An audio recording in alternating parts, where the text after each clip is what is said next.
ఈ రోజుల్లో మనిషి చాలా తెలివైన వాడయ్యాడు. అతడు అన్ని తెలుసుకుంటున్నాడు, అతడు అన్ని సాధిస్తున్నాడు. కానీ అతడు మంచి మనిషిగా మారాడా?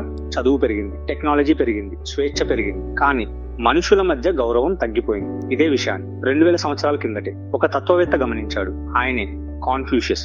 కాన్ఫ్యూషియస్ దేవుడు కాదు, బోధకుడు కూడా కాదు. ఆయన ఒక గురువు, మనిషిని మనిషిగా మార్చాలనుకున్న వ్యక్తి. ఆయన స్వర్గం గురించి మాట్లాడలేదు, నరకం గురించి భయపెట్టలేదు. ఒక్క ప్రశ్ననే అడిగాడు, మనిషిగా నీవు ఎలా ఉండాలి? కాన్ఫ్యూషియస్ ఫిలాసఫీ చాలా సులువు. సమాజం మారాలంటే ముందు మనిషి మారాలి. దేశం మారాలని మనం కోరుకుంటాం, వ్యవస్థ తప్పు అంటాం, కానీ మన ప్రవర్తనను మనమే ప్రశ్నించుకోం. కాన్ఫ్యూషియస్ చెప్తాడు, నీ ఇంట్లో నియమం లేకపోతే సమాజంలో శాంతి ఉండదు. మార్పు బయట మొదలవదు, మార్పు మన దగ్గరే మొదలవాలి.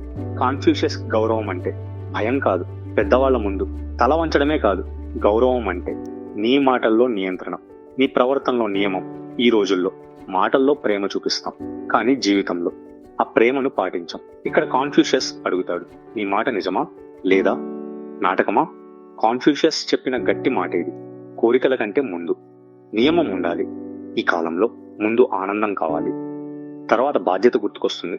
ముందు స్వేచ్ఛ కావాలి, తర్వాత విలువలు గుర్తుకొస్తాయి. కాన్ఫ్యూషియస్ చెప్తాడు, నీ కోరికలు నిన్ను నడిపిస్తే నువ్వు బానిసవుతావు, నీ కోరికలను నీవే నియంత్రిస్తే నీవు స్వతంత్రుడవుతావు.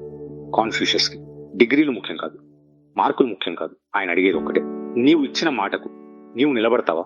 తెలివైన వాళ్ళు చాలా మంది ఉన్నారు, కానీ నమ్మదగిన వాళ్ళు తక్కువ. తెలివి మనిషిని క్లెవర్ చేస్తుంది, కానీ వ్యక్తిత్వమే మనిషికి గౌరవం ఇస్తుంది. కాన్ఫ్యూషియస్ చెప్పిన నాయకత్వం భయపెట్టడం కాదు, బలవంతం కాదు.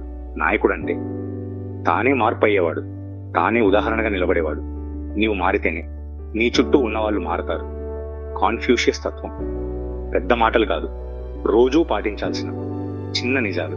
ఈ ప్రపంచానికి మరొక దేవుడు అవసరం లేదు. కొంచెం నియమం చాలు, కొంచెం గౌరవం చాలు, కొంచెం నిజాయితీ చాలు. సమాజాన్ని శత్రువులు కూల్చరు. వ్యక్తిత్వం పోయిన రోజే సమాజం కూలిపోతుంది.